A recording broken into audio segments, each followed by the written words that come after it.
Hey folks, so today we will talk about the sovereign data personal knowledge graph as an example of the sovereign data. And if you have a data, and for sure you have the ability to persist and query the data, and then we came to the topic that we need the storage for all these things. And I already have a couple of videos where I'm talking about the databases that could be used for the sovereign data, but it's a wide topic. It's a wide topic, but the main thing that probably they have the couple of the characteristics that should be present, and one of the characteristics that this database should be embeddable. So embeddable databases, it's quite different from the databases that we use to have in a corporate world, because your database is just a part of your application. And here we have a lot of challenges that we don't see, and these challenges is quite similar to the SDK challenges, because the database in this case, it's integral part of your application. It's consumed the resources of your application, and what most important, that if your application fail or somebody close your application, your database actually failed and closed too. So it's mean that you should design the data interaction in a way that you're ready to fail, you're ready to recover. You need to choose the database that quite resistant to such things, so that they have some strategies, maybe journals, maybe write ahead logs, and all other things that really flexible to be interrupted and flexible to be shut down. And in embedded database space, actually, it's a lot of different storages that could help us, and it's really depend from your needs. So from the quite simple key value storage and super fast level DB that actually could be used in browser, it could be used in a hosted solution. It's a good choice if you, for example, have the credential storage that store your blob, and you need to for example, read the credentials by the ID.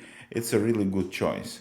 But when you have something that require you the structured data, that have the complex queries on the content of the data, then maybe level DB is not so good as we think. Because we simply don't have the possibility to query the structured things. And the best in a structured world, actually, it's the sqlite. sqlite, it's embeddable databases, most popular database in the world that used by the tons of different devices. Google really accelerate with the Android the use of the sqlite. They invest a lot of to this project. The history of the sqlite project is quite wide and interesting, so give it a try. And it's really different experience with the sqlite, and you need to learn completely new patterns, because as I mentioned, you had the problems that you could be shut down. But another thing that quite different in embeddable databases, and for example the sqlite, that it's blazingly fast, and maybe you could do a lot of things that you couldn't do in a regular database, like n+1 pattern or query database often. It's not so big deal in a SQLite than in a Postgres and all other things. So you need to learn a lot of stuff. So it's quite interesting. And another quite interesting deviation of the SQLite, it's a libsql that actually is the fork of the SQLite that have a lot of cool features, like altering the tables, like even vector search right now out of the box. And it's really performant. It's way more performant than the sqlite, so it's yet another option to take a look. If you really have the complex data, and if you're really keen to use the full power of the SQL, then maybe you need slightly different database. And this slightly different database could be the firebird.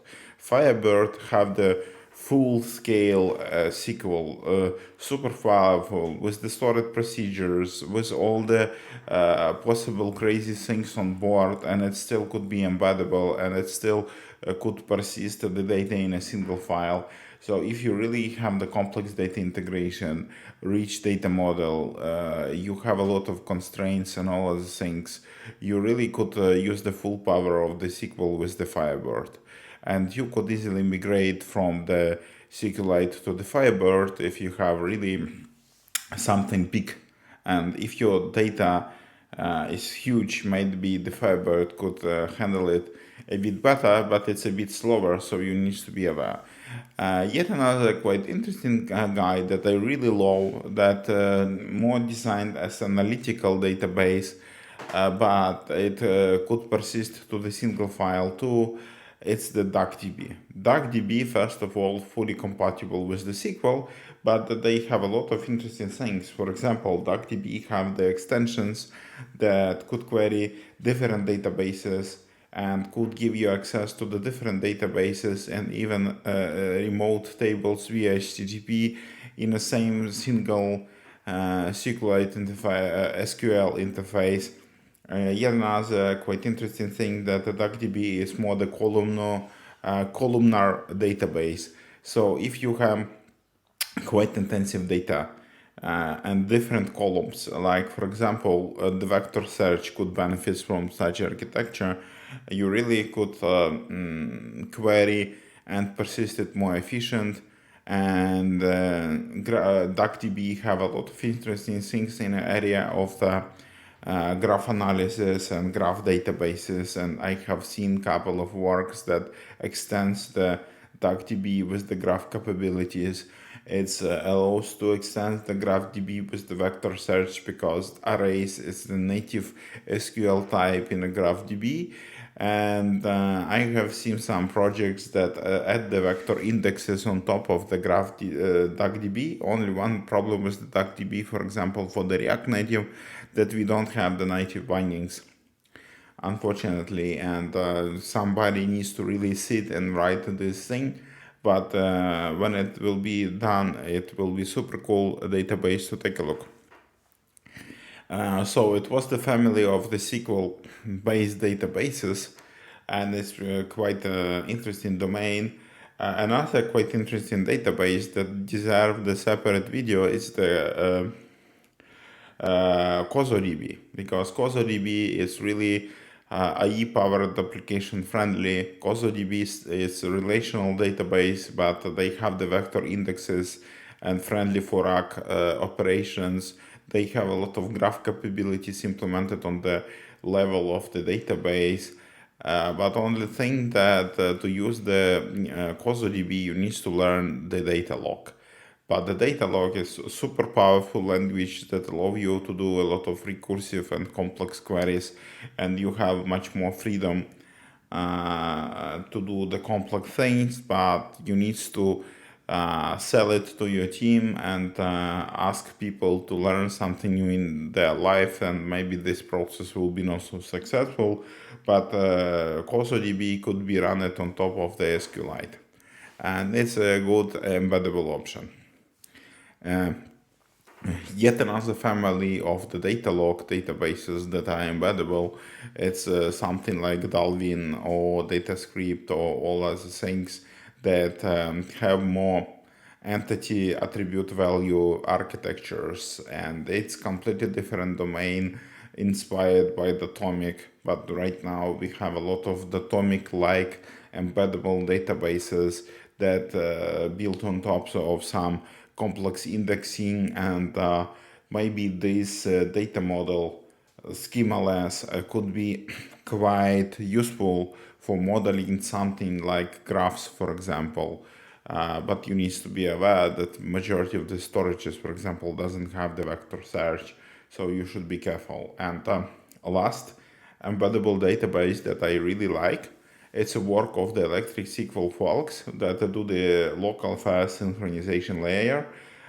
They was keen to synchronize the Postgres with the SQLite, but in some point they realized that it's quite different databases, and it's quite hard to do the data guarantee when you have completely different data model, and they decide to go quite far, I would say. They decide to go and make the Postgres via the WASM available on the devices. So pglite is really interesting project.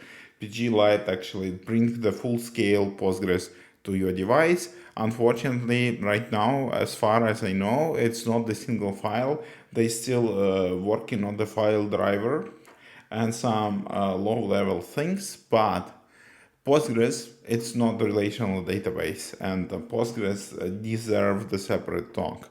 With Postgres, you could do object-oriented databases. With Postgres, you could do graph-oriented databases with the extension, and for sure the PG vector is yet another thing. With Postgres, you even could do the HTTP REST services if you really want. So it's really extendable and powerful, and you could use the Postgres not as a database. I have seen a lot of projects that use Postgres as a platform, and you could even bring any kind of programming languages to write the storage procedure and do the business logic. So the Postgres itself deserves really separate video to describe what you could do with the Postgres. But pglite, actually, it's quite interesting project that you should keep eye on it, because it's quite interesting, and let's try to eliminate actually the object relational mapping, because you could have the inheritance of the tables and all of the things on the level of the database. So give it a try for sure. And the last guy in our view, because this video is getting quite long, is the Realm. And Realm actually is the little brother of the MongoDB, but the Realm actually just eliminate completely the ORM impedance. So you just have the objects in your application that now has to persist in a document-oriented database, and it's quite promising. And I was in a Berlin local fest, and one of the founders of the Realm was presenting, and what they do there is quite impressive. So as you see, you have a wide variety of embeddable databases, from the classical SQL to something more modern and document and NoSQL oriented like Realm. So you have a lot of things to choose, but you still need to keep in mind that your storage should be performant and your storage should be battery friendly for your device, and you should select careful. Thank you for subscribing to our channel. Follow us on the different medium platforms, and see you next time. Choose.